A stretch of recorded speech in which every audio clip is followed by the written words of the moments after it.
ഒട്ടകങ്ങളുടെ പുറത്ത് മുഴച്ചു നിൽക്കുന്ന ആ ഭാഗത്ത് സംഭരിച്ചു വെക്കുന്നത് വെള്ളമല്ല, മറിച്ച് കൊഴുപ്പാണ്. ഭക്ഷണത്തിന് ക്ഷാമം വരുന്ന കാലത്ത് ശരീരത്തിലേക്ക് ആഗിരണം ചെയ്ത് ഉപയോഗിക്കുകയാണ് ഈ കൊഴുപ്പ് കൊണ്ട് ഒട്ടകങ്ങൾ ചെയ്യുന്നത്. ഒരു ഒട്ടകം തൻ്റെ ആ മുഴയ്ക്കുള്ളിലെ കൊഴുപ്പ് ഉപയോഗിച്ചു തുടങ്ങിയാൽ ആ മുഴയുടെ വലിപ്പം പതിയെ കുറഞ്ഞു വരും. അതിലെ കൊഴുപ്പ് ഉപയോഗിച്ച് പതിയെ ആ മുഴ തന്നെ ഇല്ലാതായി പൂർവ്വസ്ഥിതിയിലാകും. ഇതിനെ പൂർവ്വസ്ഥിതിയെന്ന് പറയാനുമാകില്ല. കാരണം നമ്മൾ ഒട്ടകങ്ങളെ കാണുമ്പോൾ അവയുടെ പുറത്ത് ഈ മുഴ സാധാരണയായി കാണപ്പെടാറുണ്ട്.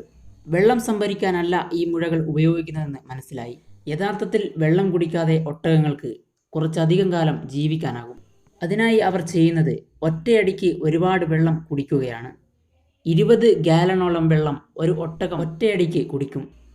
ഈ വെള്ളം പിന്നീട് രക്തത്തിലാണ് സംഭരിച്ച് വെക്കുന്നത്.